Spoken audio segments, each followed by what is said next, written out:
Muito obrigada por estarem aqui. Essa programação faz parte da Semana da Menarca, uma luta que a gente está tentando unificar e consolidar pelo dia 28 de outubro como o Dia da Menarca, né? Nesse mês que já é o mês da infância, a gente quer falar desse assunto tão importante.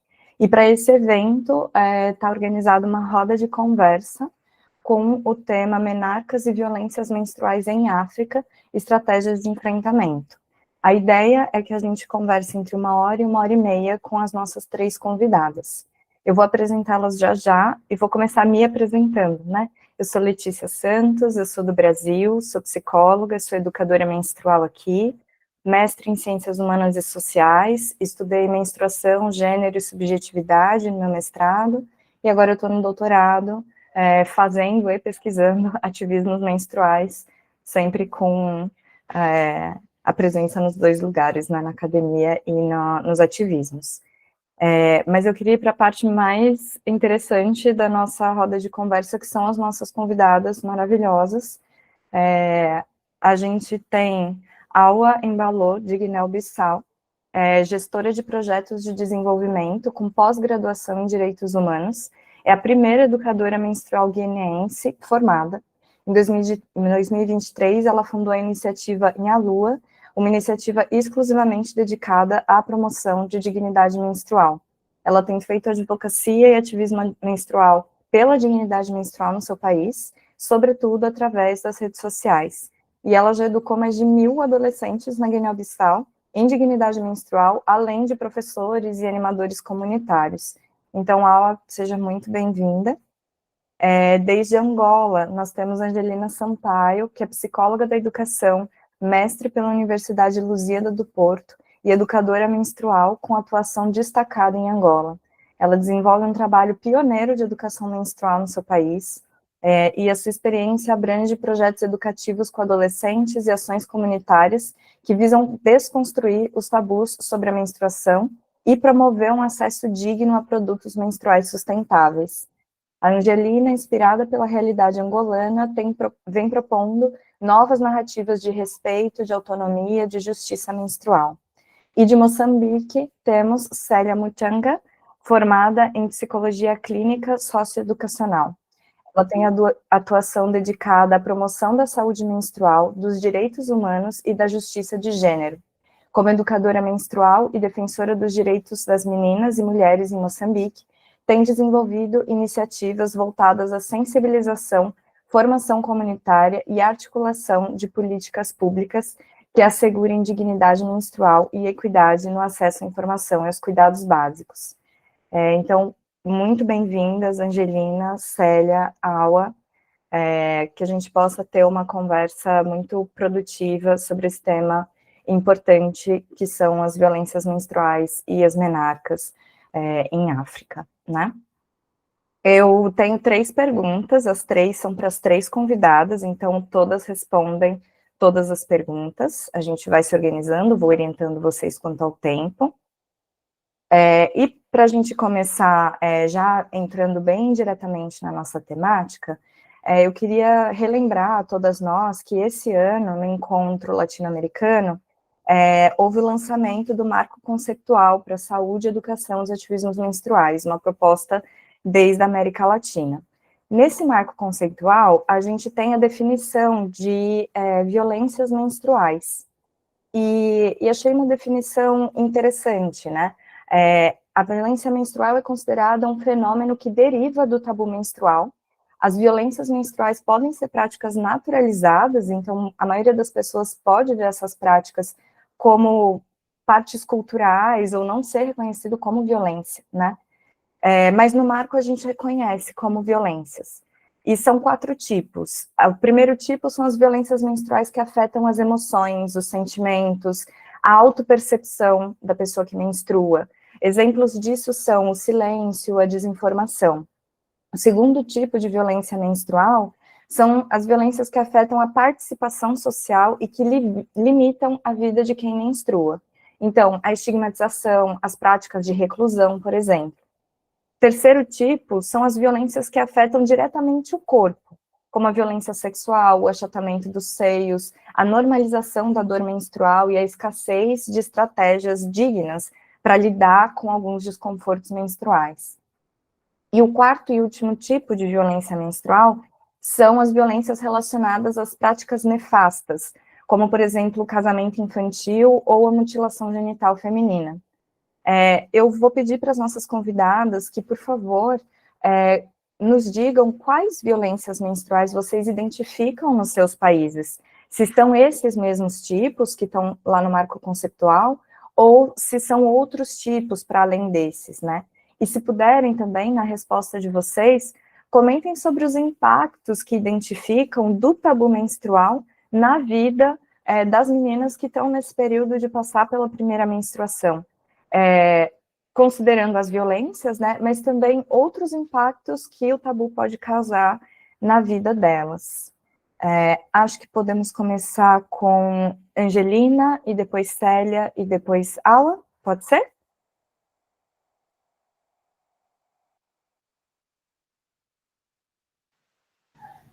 Estava só aqui a tirar notas da última, dessa parte, que é para também não me perder na resposta, né?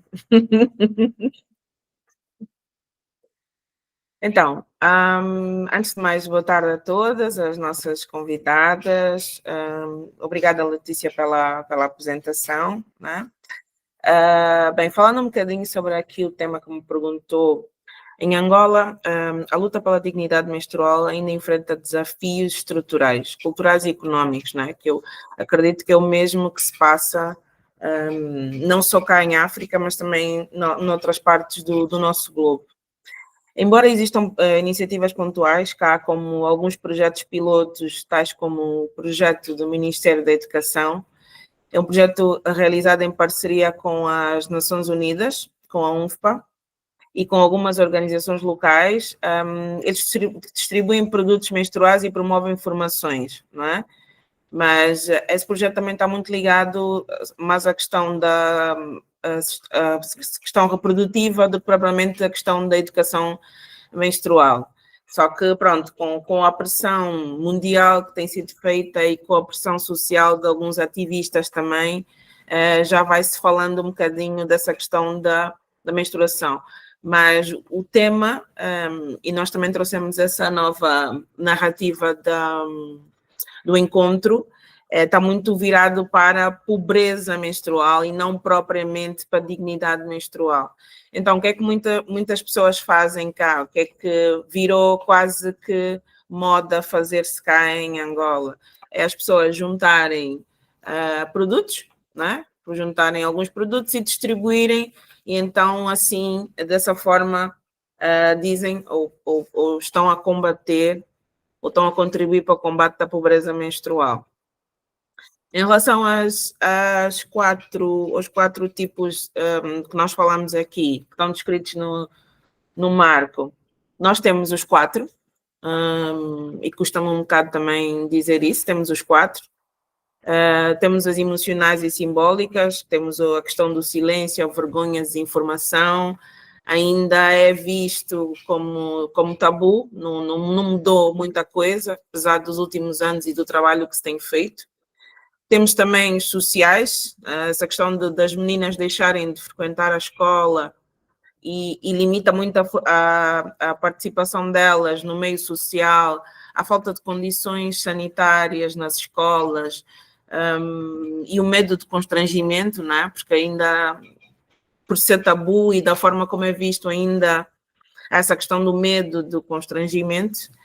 Depois falamos da terceira das violências, falamos das corporais associadas à normalização da dor, ou assédio, as práticas como achatamento dos seios. Sim, ainda nessa semana, no sábado, estive num evento e onde se dizia, cerca de 80% das pessoas que lá estavam diziam que dor durante a menstruação que era normal, porque a meio do evento fizeram uma pergunta e eu disse que menstruar não dói, não é? E foi essa a pergunta principal. Depois todo mundo queria saber porque que eu dizia que menstruar não dói, né? E eu tive que explicar. Ainda assim, muitas delas diziam, não, é normal, nós somos mulheres e é normal sofrer durante a menstruação. Então, hoje, já depois desses anos que nós trilhamos aqui com educação menstrual, com dignidade menstrual, quase que já nos custa muito ouvir esse tipo de frases, mas não eram mulheres muito mais velhas, a maior parte delas tinha menos de 25 anos, e era foi consensual essa afirmação, menstruar dói. Apesar de ter no grupo algumas meninas que não menstruavam, que não tinham dor durante a menstruação, elas quase que se sentiam excluídas daquele grupo que era normal ter um sintoma normal, né, da menstruação, né? Eu não sei se está tudo bem comigo, mas quando eu menstruo não me dói, ok? Então, são essas crenças que estão muito enraizadas e que ainda precisamos trabalhar muito. Depois daqui das práticas nefastas, como casamentos precoces em algumas regiões, sim, ainda acontecem, porque em algumas comunidades, quando aparece a primeira menstruação, há aquela associação, ou as meninas passam a ouvir aquela frase, ou passam a ser consideradas mulheres adultas. Muitas delas quase que são forçadas pelas famílias a terem um parceiro ou a contraírem um matrimónio, né? Porque já és mulher, já podes fazer a tua vida, tens que começar a procurar alguém. E muitas vezes as meninas são muito novas, mas já passam por essa situação. Nós, com o crescimento da comunidade muçulmana cá em Angola, também já vamos tendo casos de mutilação genital feminina, não é? Porque as meninas também já... Não é cultural cá em Angola, mas como a comunidade muçulmana cresceu, nós também já vamos tendo alguns casos de mutilação genital feminina. Agora, aqui os impactos, eu penso que, pronto, dando essa resposta, acabei por falar em alguns deles, mas também quero acrescentar aqui essa questão da falta de água, da falta de saneamento básico, que são problemas muito básicos. Antes mesmo de nós começarmos aqui a nossa sessão, e algumas convidadas entrarem, nós já falávamos, eu falava um bocadinho de Angola está a fazer 50 anos agora de independência, então estão-se a construir algumas infraestruturas novas, estão a tentar melhorar alguns serviços, mas as questões básicas não estão a ser revistas, nomeadamente essa questão da água, o saneamento básico, que são questões básicas e que deviam ser resolvidas antes mesmo de queremos construir ou ter infraestruturas que se pareçam com infraestruturas que a gente vê na Europa ou noutros países que já têm essas questões melhor resolvidas. Penso que posso passar à próxima. Sim, obrigada, Angelina. Acho que vamos para a Célia, então.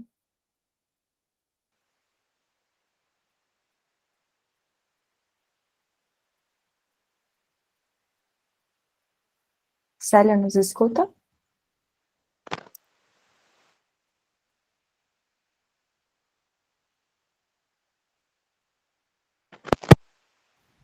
Ouvir agora? Sim. Estamos te escutando. Sim, estamos te escutando. Estou com um probleminha de conexão, mas tudo bem. Bom, primeiro agradecer pela oportunidade de participar deste encontro, deste debate e poder partilhar um pouco do que acontece em Moçambique.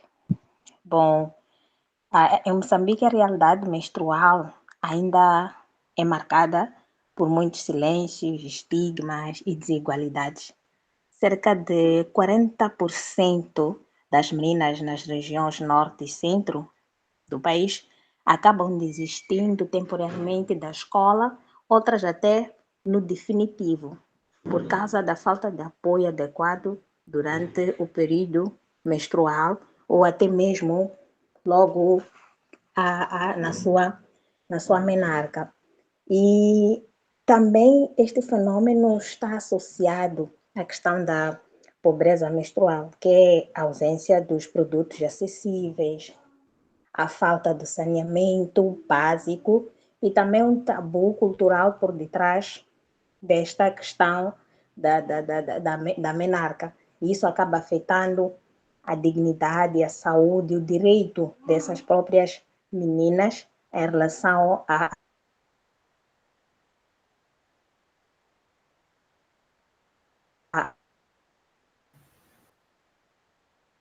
Célia, o seu som tá falhando pra gente. Agora voltamos Consegue a me te ouvir, o ouvir? seu som estava falhando um pouquinho. Yeah. Estou tentando me posicionar melhor para ver se.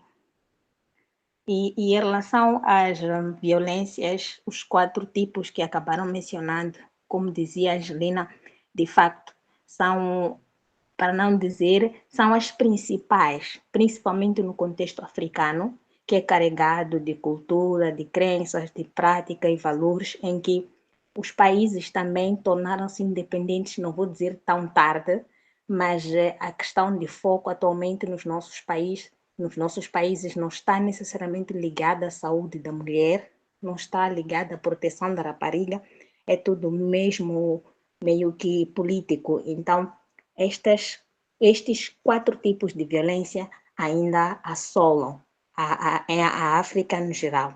Mas em Moçambique, nós identificamos, eu em particular, 2 violências recorrentes, que é a emocional e a social. Por quê? Porque muitas raparigas, elas enfrentam um absoluto silêncio por detrás da menstruação, tanto dentro de casa como também na escola. Elas não falam, elas têm medo, elas têm vergonha, e estes 2 ambientes também proporcionam para que elas não falem, que elas não demonstrem o que elas sentem. E temos também a questão da falta de informação dos produtos acessíveis. Os produtos acessíveis menstruais são um grande dilema, principalmente no meu país. Primeiro porque não temos produtos acessíveis, reutilizáveis, por exemplo, o que ia ajudar muitas meninas. E depois, mesmo os descartáveis, infelizmente, eles não estão adequados à realidade daquelas meninas, à questão da própria necessidade. É um produto que é feito, não sei como estudo, em termos de valores, ele só é vendido numa perspectiva lucrativa, mas não é numa perspectiva de proporcionar dignidade menstrual a todas as raparigas de todos os níveis. Temos, por exemplo, os coletores menstruais. Eles são muito confortáveis, dão um pouquinho de dignidade às meninas, mas não são todas que têm acesso ou que conseguem comprar um coletor menstrual.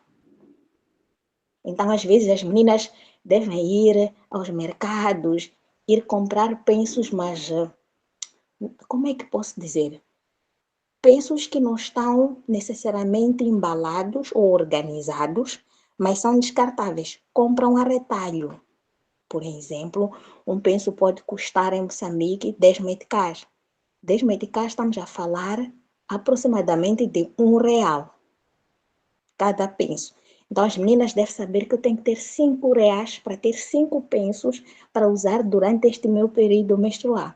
Mas se eu quiser um kit que tenha 10 pensos, que eu vou mudar sempre que eu sentir desconforto, que eu vou me lavar, vou evitar as feridas, ela não tem dinheiro para poder comprar.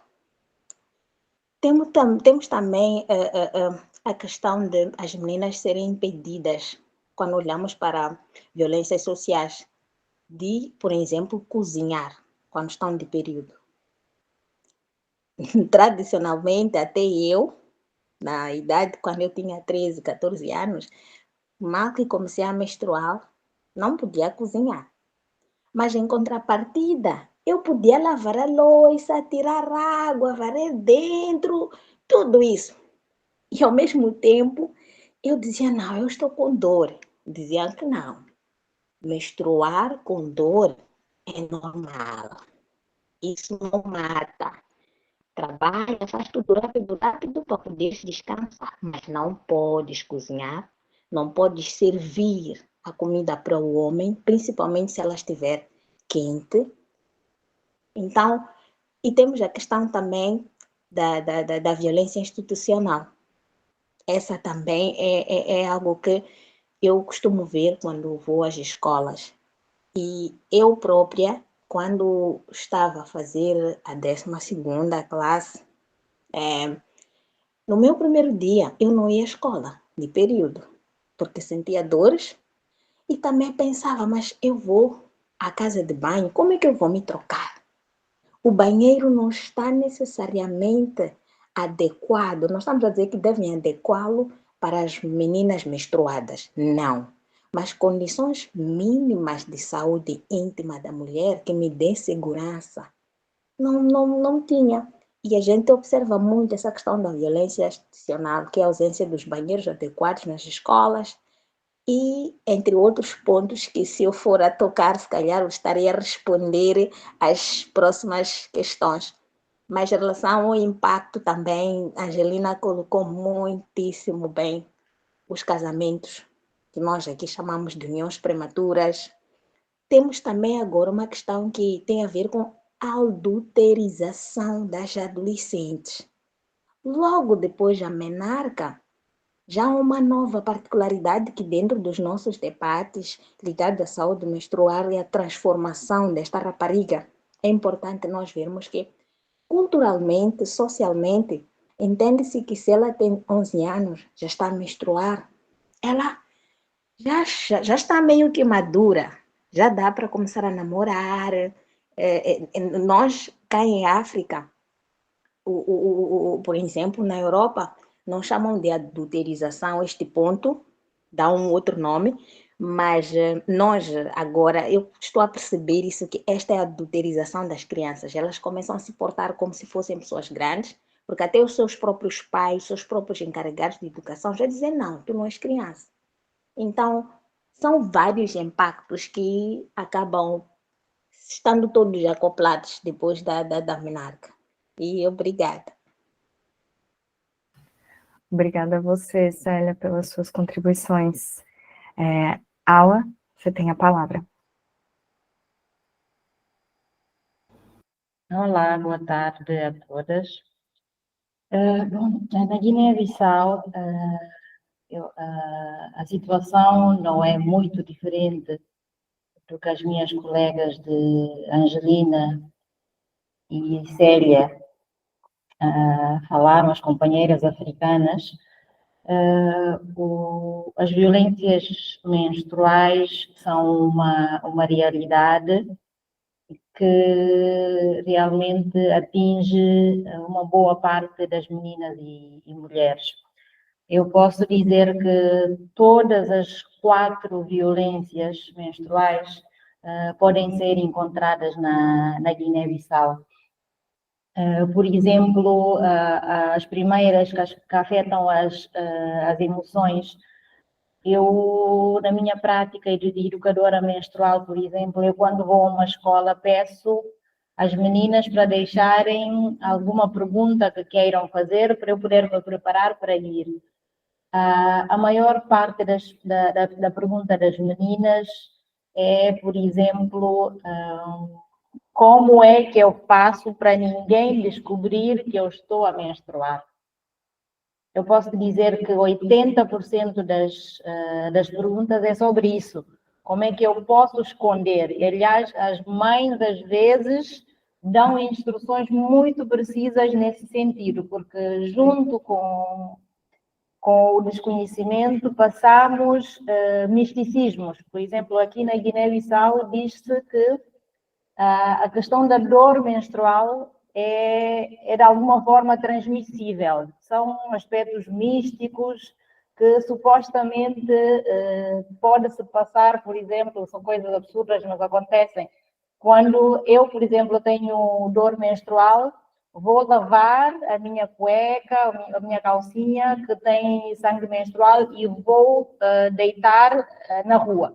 Uma outra mulher ou menina que passar e atravessar aquela água da menstruação iria passar para ela e sair de mim. Então, isto é para vermos o nível de desconhecimento. E eu sou abordada por muitas mães a dizer, olha, precisamos que tu faças sessões de educação menstrual porque nós não sabemos como tratar este assunto com as meninas, com as filhas. Então, o silêncio e a desinformação realmente ganham um impacto muito grande. As meninas estão aterrorizadas.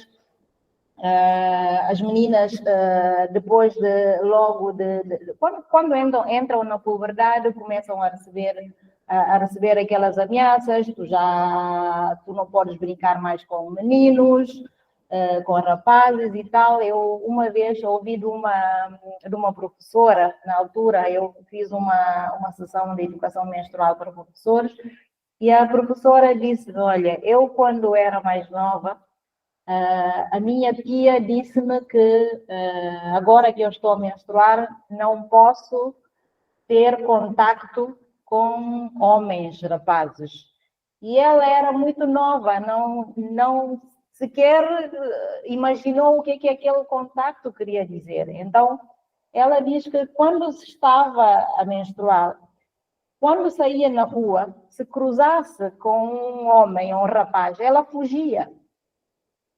Porque pensava que só o facto de cruzar-se, eu digo cruzar mesmo a nível de passar, que ela poderia estar grávida.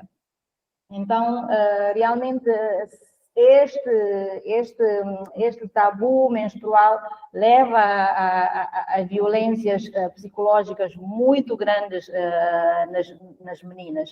Então, elas recebem assédio por causa disso, tanto de professores, porque se sujam, começam a dizer que elas são umas meninas porcas, que não cuidam bem da higiene.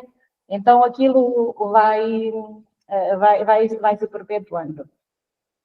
Queria só dizer também que, por exemplo, nós, na ONG que eu trabalho, chegamos a fazer um inquérito em algumas regiões só do país para perguntar se as meninas tinham informação sobre a menstruação antes da menarca.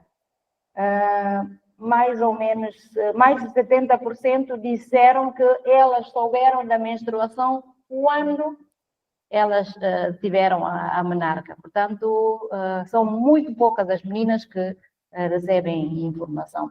Em relação ao segundo tipo de violência, que é a participação social, também aqui nós temos a questão da participação. O último inquérito de indicadores múltiplos que é feito anualmente, liderado pelo Unicef, mostrou que 10% de meninas e mulheres teriam deixado de participar em alguma atividade social por causa da menstruação. Seja porque não tinham produtos menstruais, ou seja porque, por normas sociais, elas não poderiam participar dessas atividades. Eu junto-me ao que a Célia disse há bocado.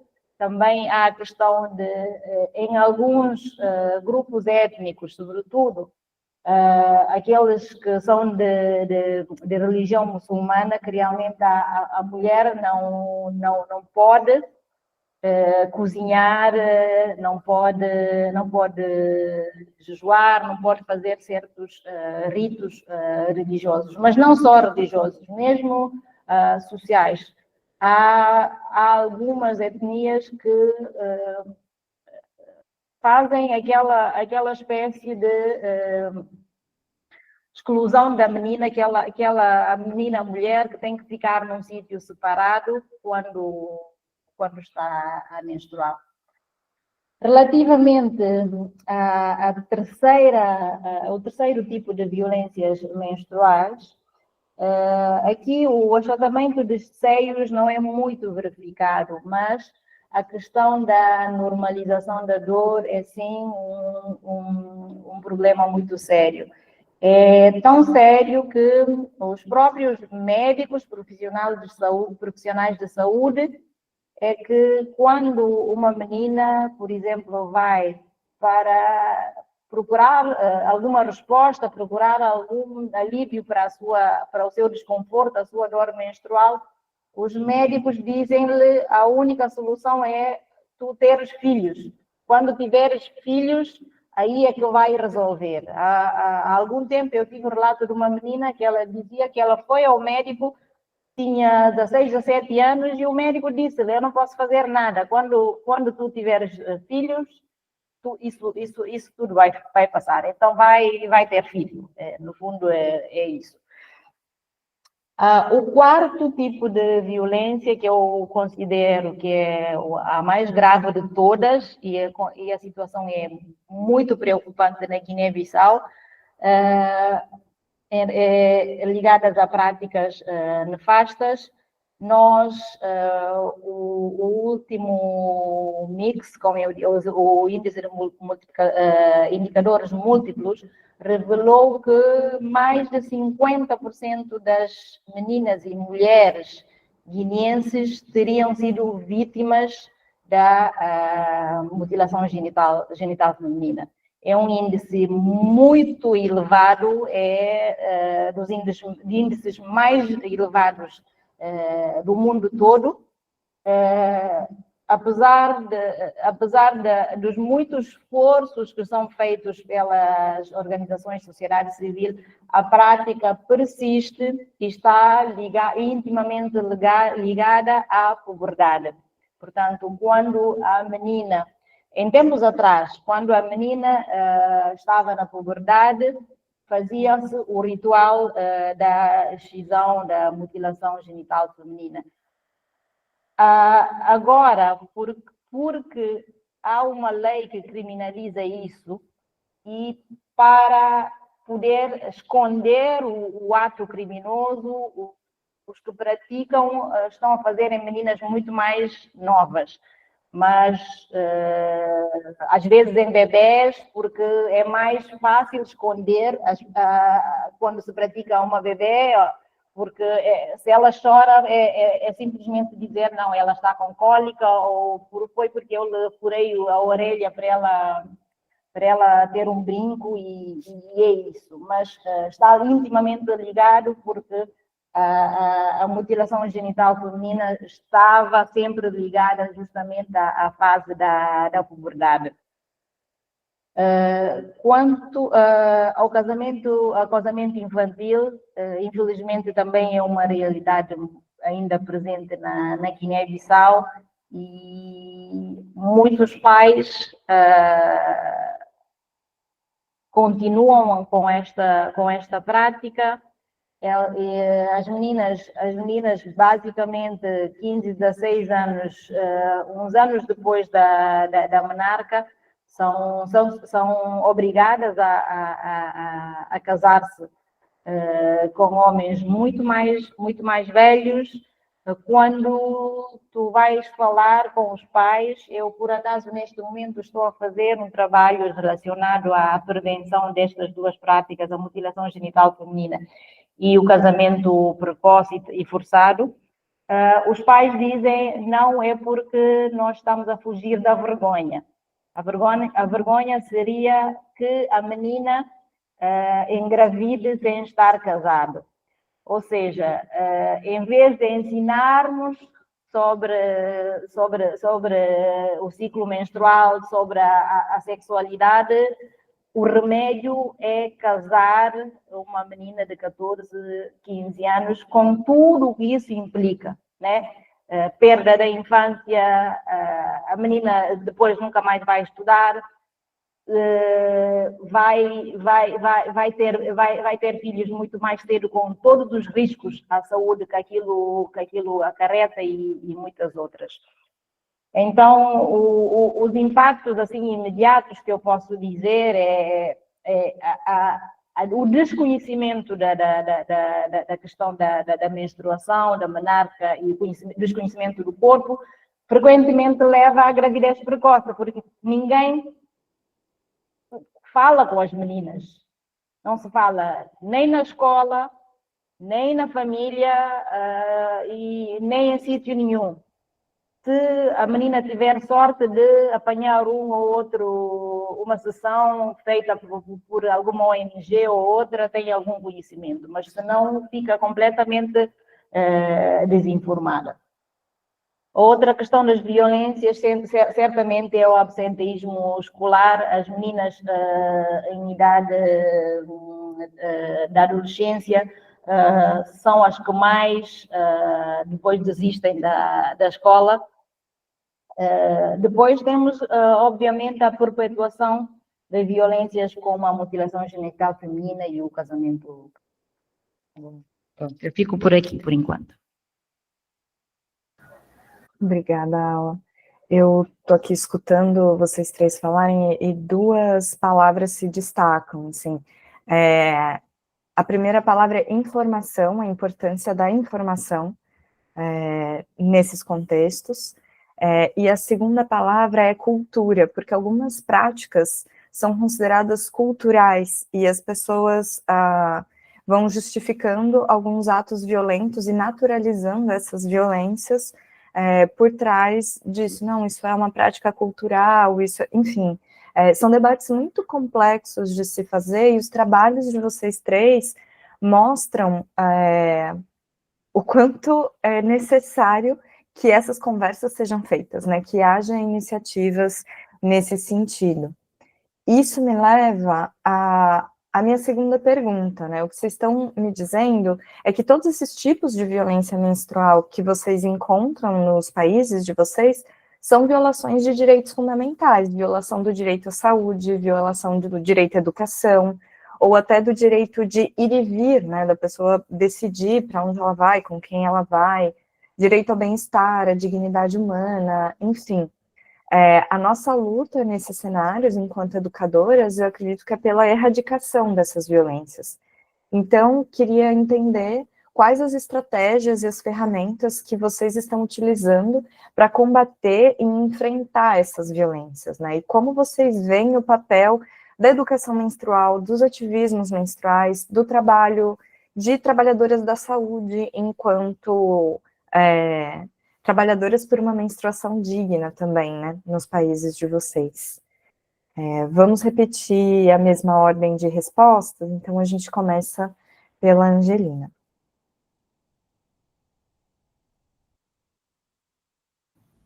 Vamos lá, então. Pronto, nós em 2000, eu vou recuar um bocadinho, eu comecei a trabalhar com educação menstrual cá em Angola em 2020, logo após ter regressado de Portugal, e depois era um trabalho muito individual ainda, mas depois em 2022 nós criamos a MED21 Angola. E o nosso trabalho, a nossa estratégia de ação tem centrado principalmente em educação, em escolas, em centros de acolhimento, em comunidades. Não tem sido um trabalho fácil, porque temos muita dificuldade em entrar para esses espaços, porque há uns anos lá atrás nós ouvíamos dizer vocês querem vir ensinar as meninas como ter relações sexuais, e não é isso de todo. Mas a ideia que muitas pessoas têm, e eu percebo que isso até hoje ainda tem essa ideia, é que nós estamos a ensinar as pessoas a ter relações sexuais. E então, quando o projeto começou, era muito com a produção local de pensos reutilizáveis, se era para dar dignidade, e havia essa questão que a Célia também colocou referente ao valor dos absorventes, né, reutilizáveis. São caros, e penso que a realidade é a mesma tanto em Moçambique como na Guiné. Aqui também são caros, então a ideia foi porque não sermos nós a produzir os pensos reutilizáveis. Comprar não foi uma hipótese, também pensámos nisso, mas depois era comprar fora e o transporte até cá, como é que se diz? O produto ainda encarecia ainda mais o produto, então pegamos no produto que nós tínhamos aqui localmente e algum que conseguimos trazer de Portugal. Então, eu e a minha mãe começamos a produção dos pensos reutilizáveis e doávamos nessas comunidades. Só que o que aconteceu? Os pensos reutilizáveis não são uma opção, não são uma boa opção, quando não existe água.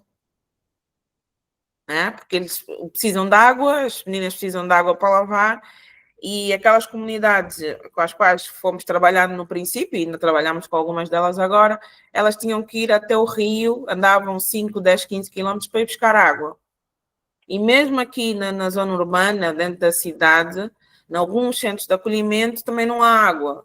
Então, tivemos que recuar um bocado com essa questão dos pensos reutilizáveis e passar a fornecer, então, os pensos descartáveis. Né?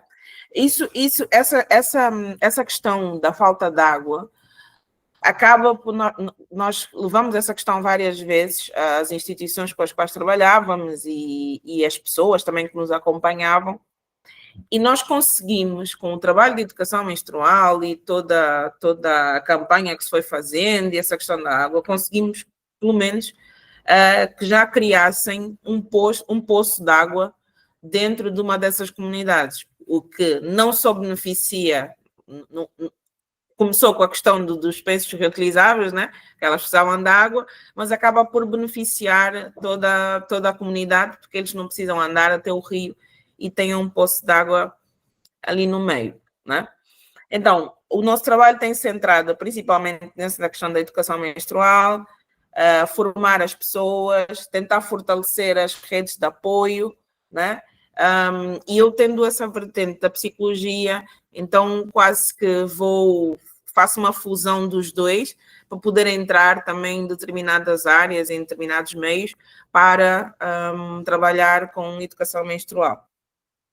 Aqui o que nós notamos quando vemos palestras sobre, e vou falar um bocadinho sobre os trabalhadores da saúde, não é? Quando nós fazemos palestras, quando se faz palestras de educação menstrual, ou não é educação menstrual, na verdade, como alguns ativistas, e estávamos a falar outro dia com a Vitória também, sobre essa questão dos influencers, e agora também aliado um bocadinho a essa notícia que saiu na China, em que o presidente exija que quem fale sobre determinado assunto entenda desse assunto. O que nós notamos é que hoje as pessoas perceberam que essa pauta da educação menstrual ou da dignidade menstrual atrai muitas pessoas, tem muitas visualizações, tem muitos seguidores e tudo mais. E o que eu noto, não só aqui em Angola, noutras partes também noto, mas aqui no caso de Angola é que hoje qualquer pessoa quer falar sobre dignidade menstrual ou falam sobre pobreza, porque não falam de dignidade menstrual. Então, recolhem os produtos de higiene, vão aos locais para fazer a distribuição, mas chegam lá, o que é que dizem? As mesmas coisas. Não pode andar descalça, não pode cozinhar, não pode brincar com... Estava aqui a ouvir a aula dizer não pode brincar com rapazes ou tem que fugir dos rapazes.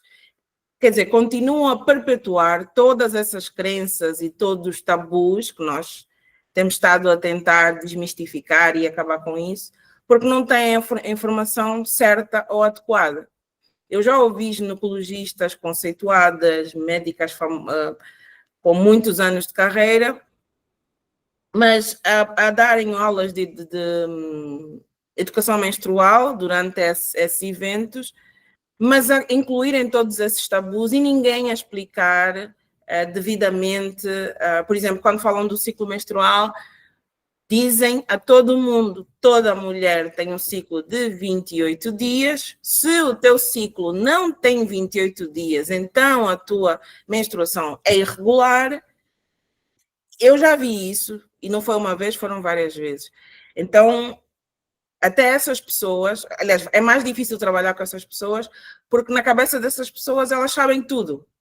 Elas estudaram medicina, elas sabem tudo. Então, também temos um bloqueio muito grande dessa comunidade para podermos entrar em determinados espaços. Nós não somos vistas como alguém que traz uma informação complementar ou algo que vai ajudar, né, o trabalho delas, porque eu, enquanto psicóloga, eu preciso de outros profissionais de outras áreas de saúde para complementarem o meu trabalho, porque eu não sei como é que funciona. Eu, se puder chamar um psiquiatra, por exemplo, para dar uma explicação mais detalhada sobre determinado caso, só vai dar mais valor ao meu trabalho, porque também eu vou aprender com ele. E não vou dizer, não, não podes vir porque eu sou psicóloga, eu entendo as mentes e eu vou falar sobre isso, né?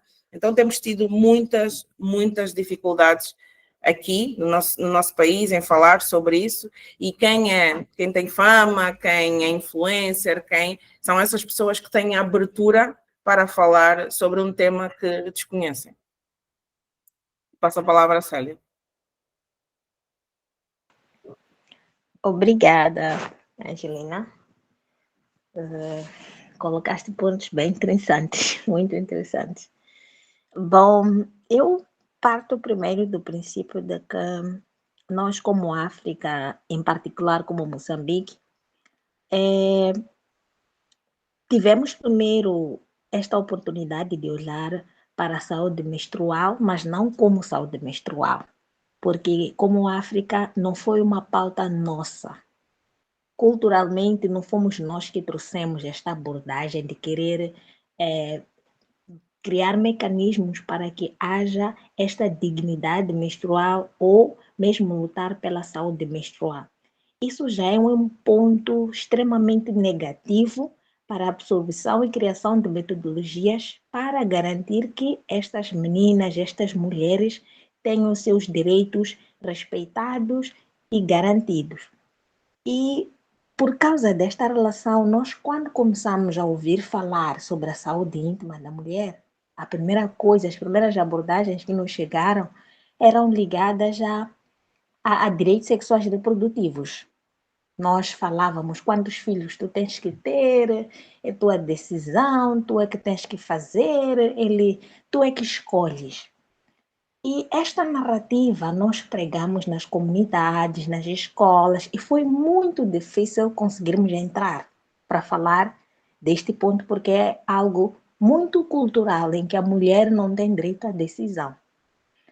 E eu, por acaso, em relação à questão da dor e saúde menstrual, eu comecei a ouvir com a escola, a escola que fiz o curso de educadora menstrual. Comecei a prestar atenção nesses pontos. E quando me direciono de novo para a comunidade, para começar a abordar esses assuntos, fui perceber que é muito difícil as pessoas compreenderem o que é que nós estamos a trazer. Porque nós começamos com uma narrativa de direitos sexuais e reprodutivos e agora já estamos a trazer a narrativa que se calhar deveria ter sido a primeira, que tem a ver com a questão de bem-estar.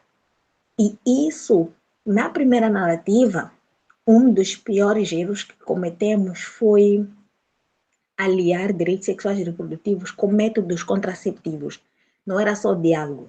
Era falou, colocou o método. Falou, colocou o método. E agora, quando a gente vai só para falar, e as pessoas já esperam receber alguma coisa. Isso também monopolizou todas as ações que nós fazíamos em prol da saúde íntima da rapariga, porque é tudo visto meramente como algo físico. Se tu vais à comunidade, não tens nada para dar, ninguém vai te ouvir. Esta também é uma narrativa que, infelizmente, por muito tempo, eu em particular, participei da criação desta narrativa, porque estamos num contexto em que a África, em relação a esses assuntos, não tem pernas para andar, depende de doações, depende de financiamentos, depende de narrativas totalmente estrangeiras para poder trazer isso à sua comunidade. E quando chega esta informação, nós também não sentamos para adequá-la às nossas próprias condições. Acabamos indo para a comunidade com um produto que não vai de acordo com a realidade daquela comunidade. Nós só queremos partilhar, queremos que as pessoas ouçam e que aparentemente haja uma mudança. Sendo que eu entendo que saúde menstrual é muito mais que oferecer um penso. Saúde menstrual é muito mais que dar um sabonete, é mais que isto. E as nossas ações, em parte, são muito materiais do que de entendimento psicológico que vai fazer com que as pessoas sintam-se com alguma dignidade, pois a dignidade ela não é física, ela não tem rosto. Então, são essas situações que nós vamos acompanhando. E olhando para a questão das estratégias, as estratégias são várias, desde as sensibilizações, as palestras que são feitas dentro das escolas, né? Os aconselhamentos que são feitos dentro das escolas, como também fora da comunidade. Mas o maior desafio é a falta de profissionais, como dizia a Angelina, qualificados para este assunto em particular. Normalmente o ativista já se sente, um educador menstrual, normalmente até a psicóloga já se sente uma educadora menstrual, mas ela não teve capacitação para o fazer. O fato de ter feito psicologia não significa que áreas como estas não precisem de uma pequena formação para poder saber como lidar. E nós temos visto vários armados em educadores menstruais, vários ativistas que dão conselhos e que, na verdade, eles só são reprodutores de questões culturais, parece que estão lá mais para segurar que não faça isso porque estás menstruada, não faça aquilo porque estás menstruada. E quando olhamos também para, infelizmente, as nossas políticas públicas, em particular no meu país não existe, mas existem pequenas ações, o que dificulta a visibilidade e a importância deste tema no específico. Porque se tivéssemos abordagens mais conjuntas, acredito que isso seria algo que ia chegar para muitas meninas de diferentes pontos. Mas o que acontece é que existe uma dependência em produzir conhecimento, existe uma dependência em partilhar este conhecimento e que cada um faz o que quer, quando pode e quando tem. E me diz, se eu fiz hoje, daqui a 6 meses vai fazer a Angélica, daqui a 7 meses vai fazer a Letícia, a Paola. É possível medir o impacto disso? Não é possível. Praticamente não fizemos absolutamente nada. Cada um vai tentando fazer a sua maneira. Nós, em Moçambique, temos o Instituto Nacional da Saúde, tem um programa para mulher, criança, mas não é necessariamente com foco em saúde menstrual. Se for para ver, é tudo ligado um pouco à maternidade, às vacinas das crianças, mas existe uma banalização. Se você é africana e moçambicana, não se chora com menstruação. Quem disser que passou pela menstruação e não contar que teve dor, já dizem que essa não faz filho. Essa não faz filho. Esta questão é até associada à questão da reprodução desta mulher. Só para verem o quão isto é muito grave. E mesmo a própria menarca, ela abre muitas oportunidades para a menina tornar-se vulnerável, porque as pessoas ao seu redor não compreendem o que é que ela passa naquele momento. Nós, por exemplo, temos essa questão depois da menarca, existe o aparecimento das borbulhas e tal. Se onde eu vivo não entende que estou num processo de transição, preciso ser acolhida, preciso ser aconselhada, acompanhada, o que acontece? Os homens pensam que não, ela já está pronta para poder manter relações. E os homens vão fazendo convite às meninas. Ah, tu tens borbulhas? Essas borbulhas você já começou a ver período. Só transares comigo que isso vai começar a passar. Elas perdem virgindade muito cedo, começam a ter ITS muito cedo, acabam tendo até gravidez muito cedo, mas porque tudo partiu da questão menstrual. Para dizer que esta é uma corda extremamente longa, principalmente quando as pessoas que vivem ao nosso redor não têm informação. Quando as meninas vão à escola e os meninos não compreendem que ela está assim, é preciso respeitar o momento dela, e as outras meninas entenderem que precisam acolher a ela, fica uma situação em que ela desiste, ou se ela continua, entende que tem que se relacionar com o menino.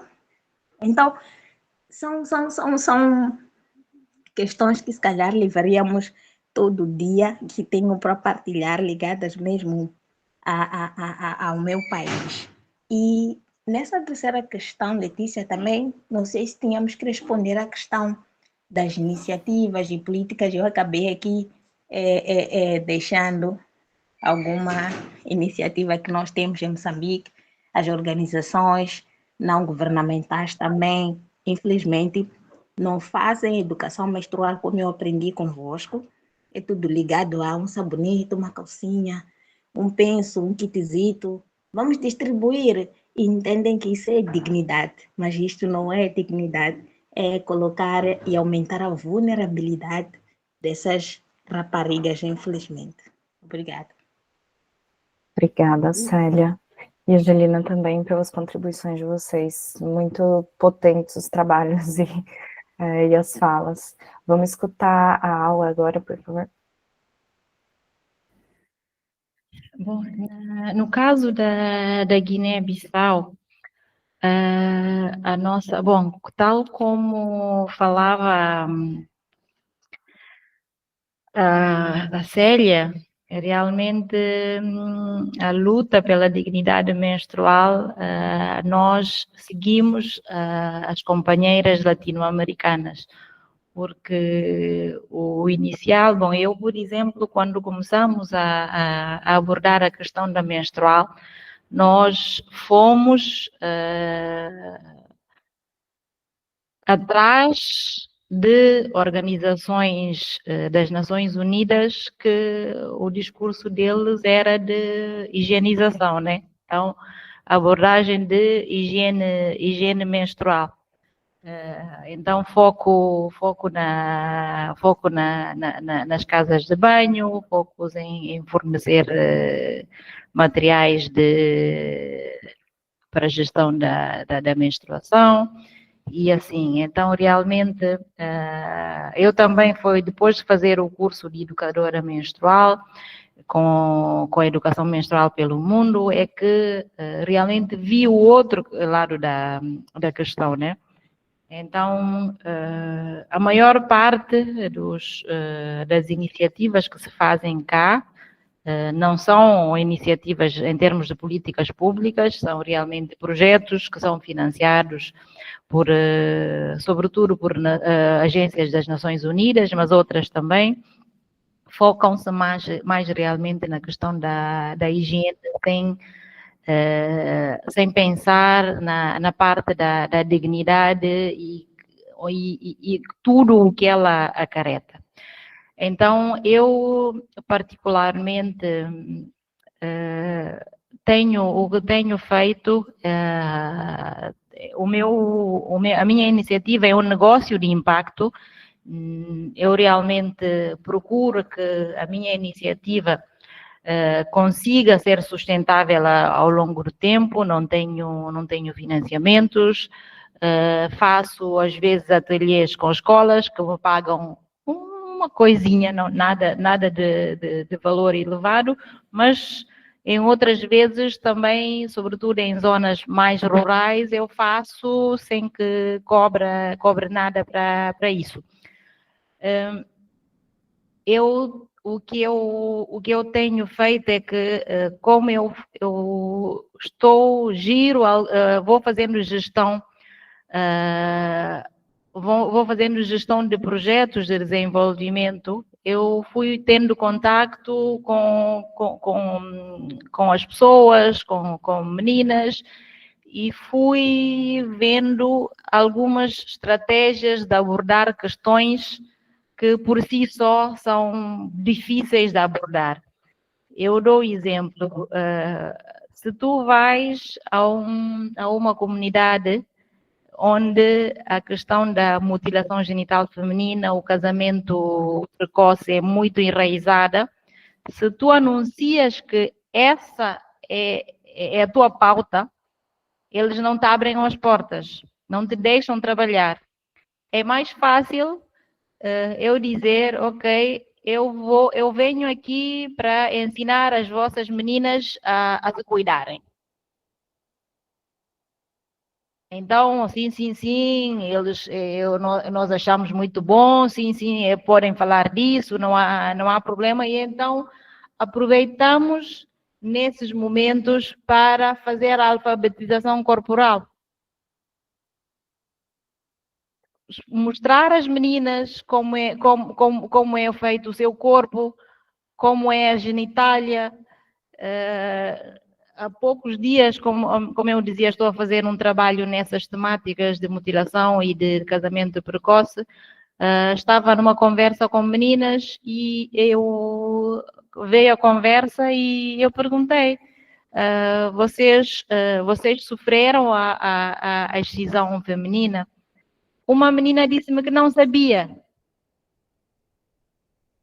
Ela não sabia se tinha, quer dizer, ela nem sabe, provavelmente, quer dizer, um clitóris, ela não sabe o que é ter ou o que é não ter. Então, eu aproveito com os meus recursos pedagógicos e vou ensinando o que é suposto ser um corpo feminino que está completo. E como é que ele provavelmente fica quando se é mutilado, e falando também justamente da função das diferentes partes do nosso corpo, inclusive, dependendo da idade, claro, não vamos aprofundar as funções do clitóris e outros, mas de vez em quando a pergunta entra, se a pergunta entra, então abordamos. A mesma coisa em relação aos casamentos, vamos falando também de saúde sexual e reprodutiva, como se prevenir de gravidezes, e então eu uso muito a educação menstrual para abordar estas temáticas que, de outra forma, são muito difíceis a se introduzir por si só. Pronto, eu não sei se é para entrar já na terceira, Letícia, ou vamos à terceira ronda. Acho que eu vou perguntar a terceira, mas Angelina e Célia já disseram um pouco, né? Angelina, eu até fiz algumas anotações aqui, que estava comentando que existem iniciativas, né, do Ministério da Educação com a UNFPA, mas algumas iniciativas locais, muito voltadas a produtos, direitos reprodutivos e a questão da pobreza, né? Célia também contou para a gente que, quanto a políticas públicas, não existem, né, políticas públicas voltadas a essa nossa concepção de educação menstrual que nós estamos defendendo, né, na luta pela dignidade, pela parte da subjetividade, da informação, enfim. Então, como elas duas já comentaram, eu acho que você pode comentar também o que existe em Guiné-Bissau, né, em termos de políticas públicas e outras iniciativas.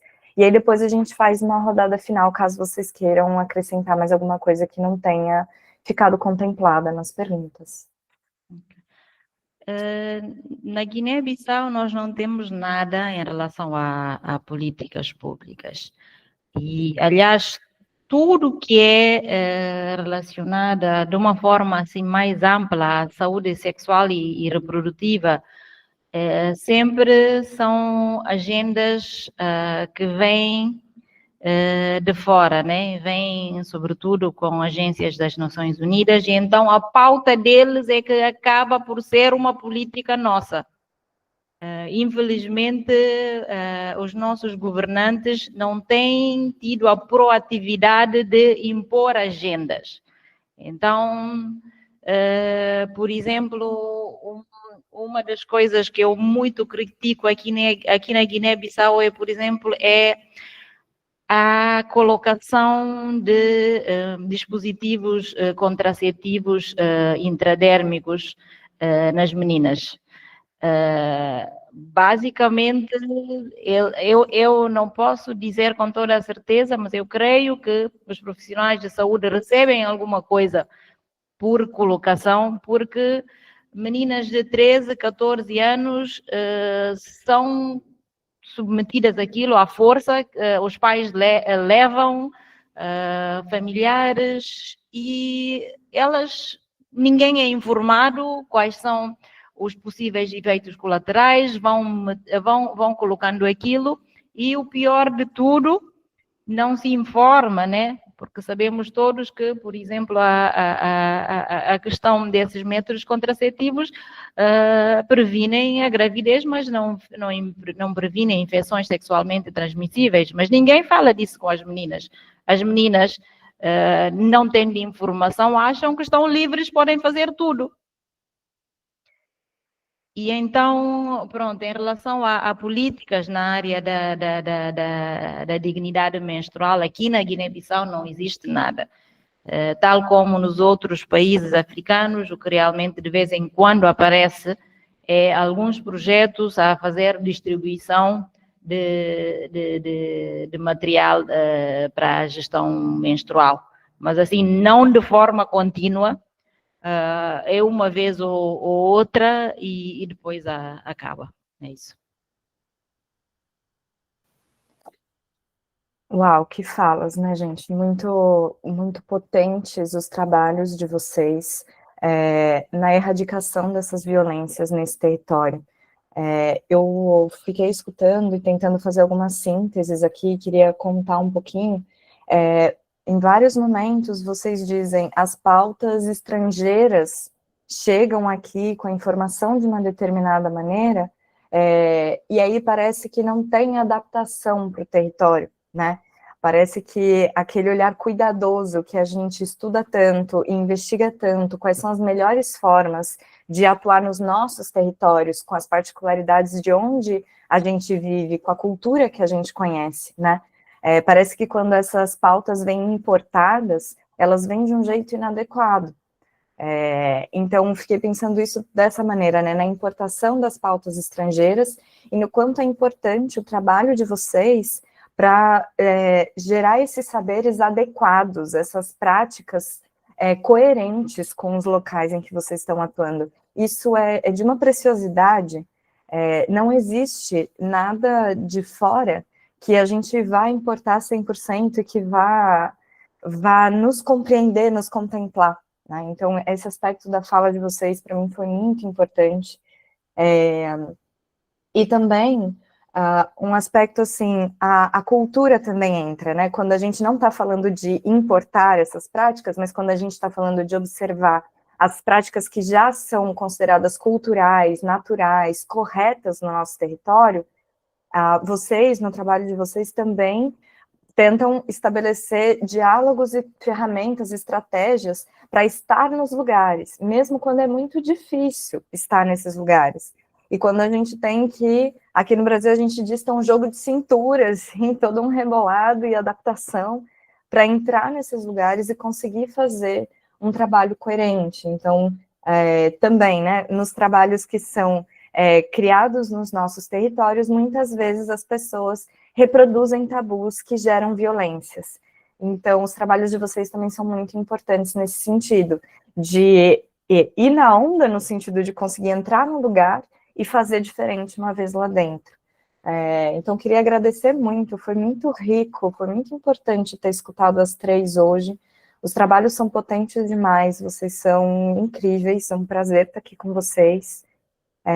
Eu queria abrir nesses nossos minutos, caso vocês queiram dizer alguma coisa, uma palavra de despedida, ou alguma informação que não tenham conseguido colocar nas questões e que queiram colocar aqui, o espaço está aberto, fala de vocês, e aí depois a gente se despede. Eu penso que tanto as partilhas como que a Célia fez e as partilhas que a Aua fez, houve momentos até que parecia que estavam a falar também de Angola, né?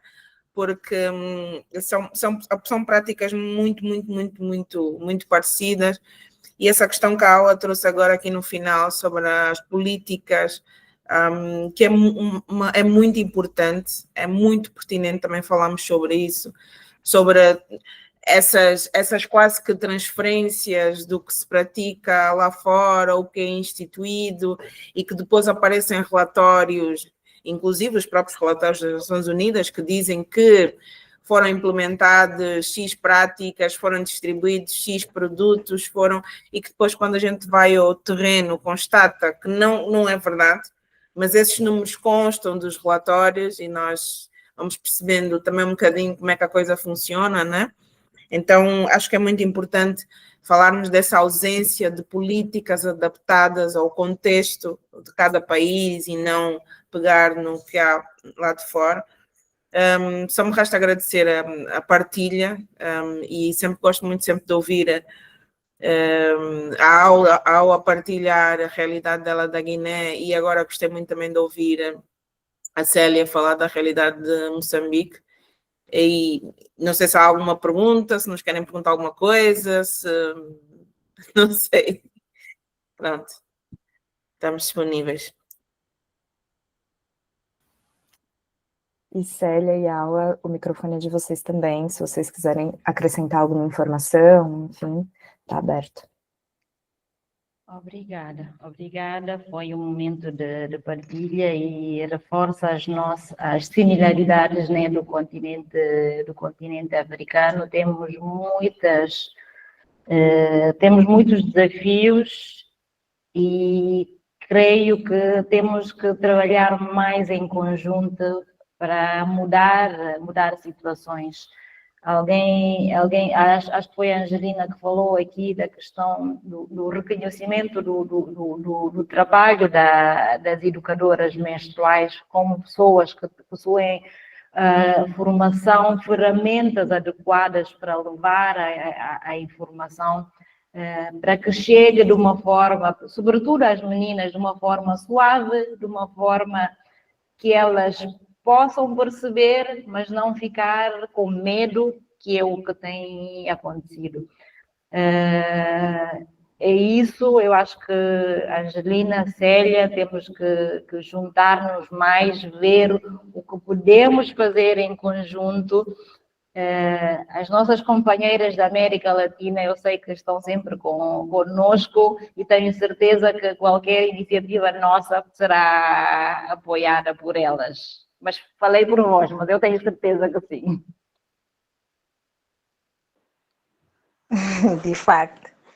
Bom, eu também queria agradecer pela oportunidade de principalmente conhecer a Aua, conhecer a Angelina e entender, perceber que somos mulheres das mesmas lutas e das mesmas causas.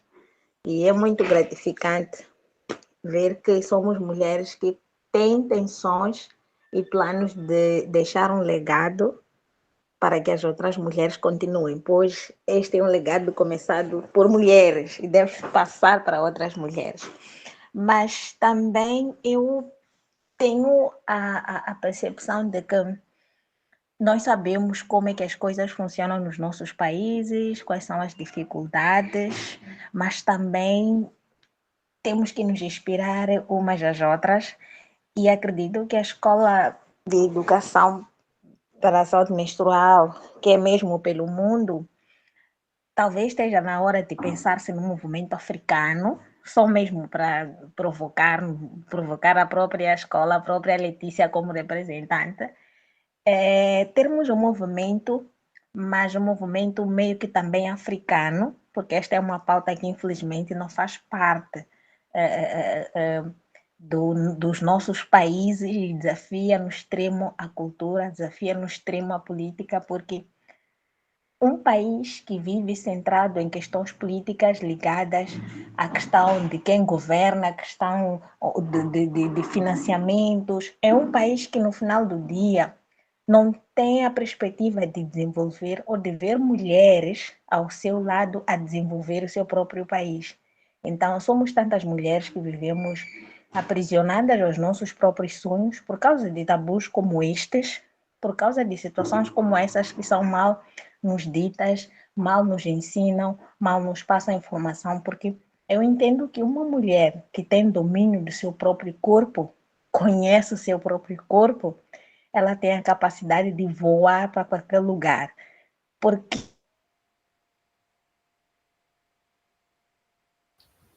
Célia, você nos escuta?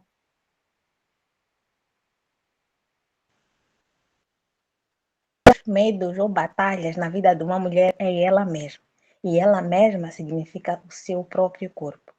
Então, o movimento africano cairia muito bem com o vosso apoio e talvez chamaria a atenção de algumas entidades que têm apoiado na saúde menstrual, mas no sentido mais físico do que no sentido mesmo da palavra, para libertar psicologicamente, emocionalmente a estas meninas e raparigas. E também gostei muito do que ouvi da Hawa, quando ela dizia que ela faz alguns eventos, combina com algumas escolas e pagam a ela. Em alguns lugares ela percebe que aqui tem que mesmo fazer o meu papel, trabalho mesmo de graça. E dizer que ela talvez é um ponto também para nós nos inspirarmos e vermos como é que nós podemos furar as escolas, como é que nós podemos criar pacotes sustentáveis de kits de educação menstrual. Pode até ser em que são não necessariamente patrocinadas, mas a forma de aquisição, porque em África até para ter calcinha é um problema. Só para vocês terem uma ideia. Para uma menina ter 5 calcinhas, 5, para trocar de manhã, de tarde ou à noite, é um problema. Muitas só têm 2 ou têm uma. Então, se a gente consegue se juntar num projeto piloto, a gente consegue montar pequenas oficinas dentro de uma escola, pelo menos por país, a gente consegue fazer essas palestras numa escola só, a gente consegue montar kits sustentáveis que vão de acordo com a realidade africana e o contexto dos nossos países, e a gente começa a documentar, a gente começa a mudar. Eu acho que é uma forma de mudarmos as cabeças das pessoas que estão ao alto nível e também de permitir com que as pessoas à volta sejam mais solidárias umas com as outras e quebrar o tabu em que os pais pensam que comprar penso para as filhas é algo não tem prioridade. Ele compra arroz, paga a escola, tudo. Mas o penso é se sobrar dinheiro, vou comprar. Às vezes a menina menstrua depois dos pais terem tido seu salário.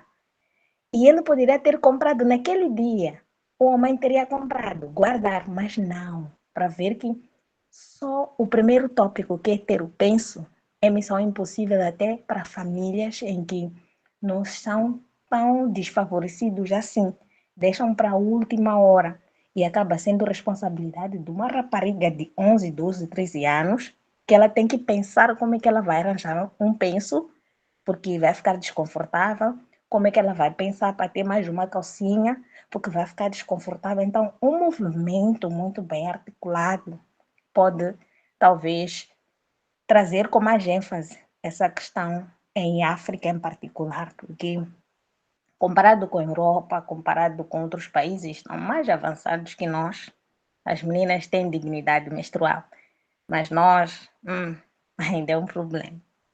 Obrigada.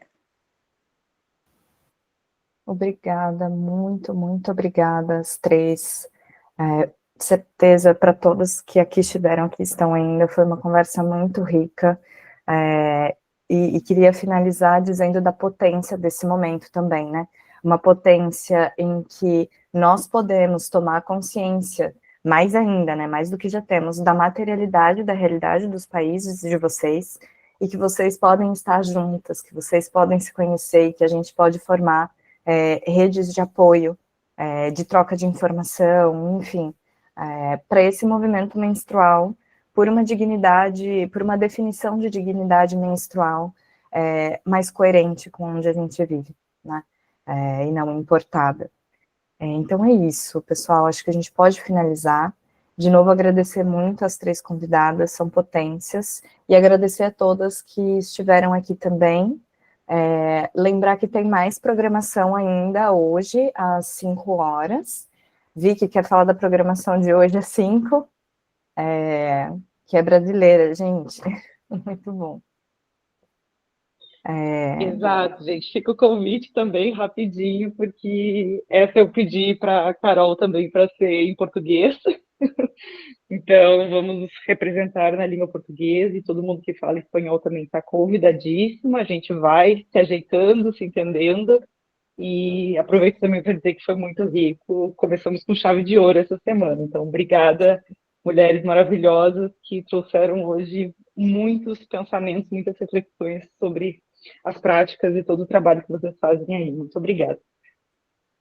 Então é isso, pessoal. Nos despedimos. Muito obrigada e até mais tarde, na próxima programação. Tchau, tchau. Tchau, até logo. Até. Até logo. Até logo.